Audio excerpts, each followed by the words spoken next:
Ah, Sega. Is it me or do things get tougher for these guys every year? I mean, whenever you mention Sega, people always talk about one particular icon from their gaming heritage, and that's Sonic the Hedgehog. And although Sonic's had a pretty good run, I think all of us have gotten sick of him the last few years. Now, even though everyone thinks of Sonic as the only real game from Sega, I grew up as a lad playing a lot of Sega games on the Sega Saturn, and in particular, what you guys in the US would call the Genesis and I would call the Mega Drive.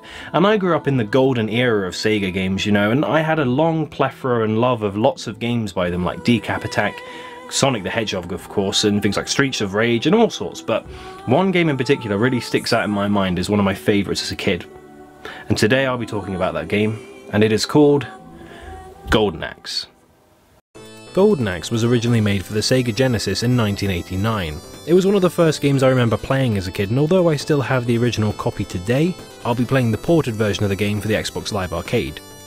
Golden Axe is set in the world of Uria, where an evildoer by the name of Death Adder has turned his evil army on the people of the Southwood Kingdom after stealing the powerful Golden Axe. Your goal in the game is to fight your way through Death Adder's army until you reach his castle and defeat him in battle, restoring peace to the land. To accomplish this task, we're given access to 3 heroes: Axe Battler, the male barbarian who's essentially the vanilla all-round character who's okay at dealing damage and magic. We also get to play as Tyrus Flare or Tyrus Flare, the Amazon who has the weakest melee damage of all the 3 characters, but makes up for this by having the most devastating magic attack. And finally we get to play as a dwarf named Gilius Thunderhead. Gilius Thunderhead. Never before, nor since in video games, has there ever been a cooler name than Gilius Thunderhead. Anyway, he's got a golden axe, a horned helmet, and the shittiest magic, but I think he may actually be related to Link from The Legend of Zelda. I mean, green tunic, never talks. A game theory! This game's pretty standard when it comes to mechanics due to it being a side-scroller. You move around with the D-pad, activate magic with one button, jump with another, and mash the last one to hit enemies. If you double tap either left or right, your character also goes into a sprint and can even use a shoulder charge attack to deck enemies into the dirt. Oh my god! Oh look, a guy. His name is Alex. Apparently he's good friends with all 3 characters and tells us that Death Adder's taken Southwood Castle. Oh wait, oh. Bye Alex. So yeah, as you travel the land of Uria, you get to fight your fair share of enemies. You got skeletons, barbarians, a guy with a pineapple for a weapon, Asian stereotypes, opera singers. However, this guy's got to be the trickiest of them to fight.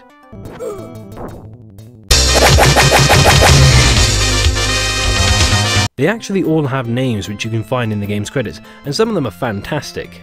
Oh, and there are also these little dudes who run around like hyperactive cats and try to steal all your shit at the end of the level.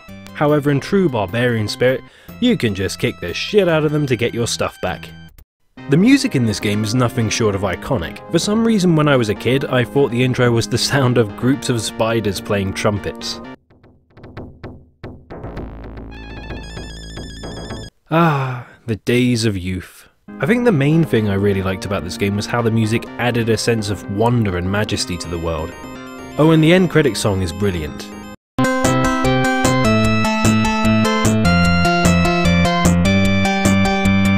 Speaking of the world, this place is pretty odd. I mean, things start simple enough, right? You're in a barren wasteland type area, then a small village, and then a flying tortoise. Ah, someone's been reading Terry Pratchett. And then a giant eagle with skeletons crawling out of its skin. But the environments also give a little bit of variety in the way you play by adding alternate paths, pitfalls, and hazardous areas to avoid.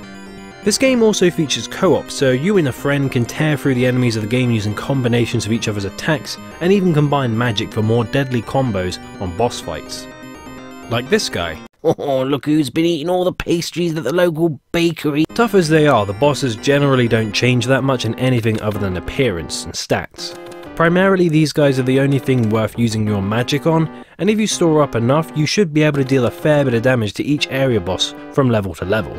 You can also use mounts to even the battles you fight in with such amazing steeds as a dragon that spits fireballs, a dragon that coughs fire, and this. The majestic chicken leg. Haha, there's the castle. Hang on, princess, oh. Oh, shit. So this rather large, fellow is Death Adder. Now, I don't think steroids were a thing back in the age of barbarians, dragons, and, this. But if I was to have a hunch on who was abusing them, it'd be this guy.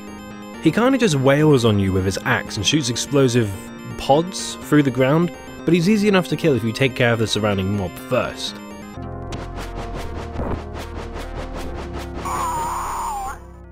Okay, I got him. Wait, that's it? Hang on, it's missing a bit, wait a minute. Okay, so apparently this version is the arcade port from the time, and I actually grew up on the home version, which had a couple of extra boss fights and even a final level with a new ending. Balls. Okay, so this guy is Death Adder, and in the original, if you play on easy, you can also fight his son, Death Adder Jr. Dad? Junior? Don't call me that, please. He's the same as Death Adder, but he's got less health. Then when you kill Death Adder, the princess, or is it the king, says, "Thanks, but will you not go into battle for me once again?" Okay, for you I would do anything, princess, but Mr. King, just so you know, I'm going to be expecting a big reward for, you know, saving your daughter, your castle, your people, your dragons, flying turtle, this thing. Now this is by far the trickiest level of the game. There are loads of spammy enemies and pitfalls to survive, and by this point in the game, I've lost a few lives and I haven't got much magic or health left. And then, as I approach what seems to be the underground lair of another kingdom, I face off against Death Adder. Nope.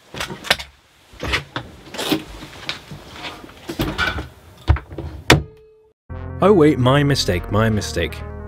His name is Deathbringer. Yeah, I bet his mother was pleased with that on his birth certificate. Like, no way he'll turn into a maniacal villain, I can see it now.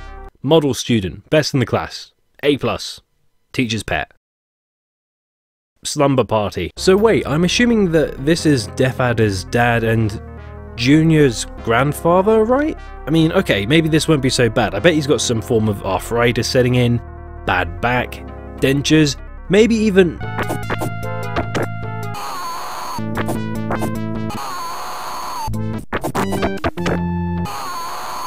Then again, maybe not. This fight is a pain in the arse. Doom Adder not only has super powerful attacks which he steals from the playable characters, like this fucking Barney dragon. I love you, you love me. But he also has two extremely hard to kill skeletons who soak up tons of damage hacking at your shins.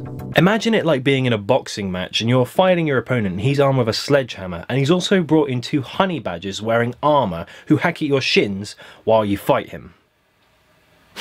The things I do for you lot. Okay, Gilius, let's show him how things are done.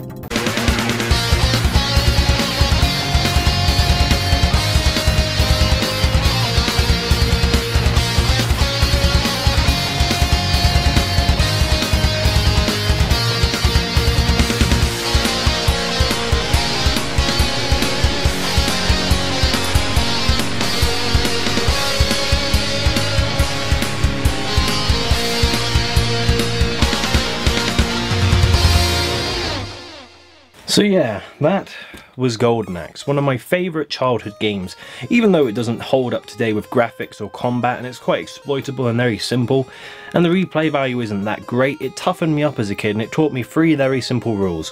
1. Always pick the character with the coolest name. 2. There is always another Death Adder. And 3. If any gnomes nick your shit, beat the crap out of them. But either way, thanks very much for watching this video, guys. Happy Easter, and I will see you guys later.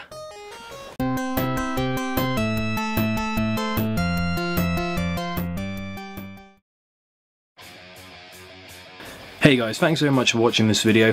For some reason this one took a little bit more time to make. I think it was because of the transition this channel has had from the type of content it makes, but there will be another one in the next 2 weeks, and it should be really cool because I'll have a lot of time to work on it because I've got this week off, which is great. But either way, if you like this video, by all means do what you want to do with social media, or don't. It doesn't really matter to you guys, but it matters to me, and you know, any feedback you guys can give me is great because it makes my content better.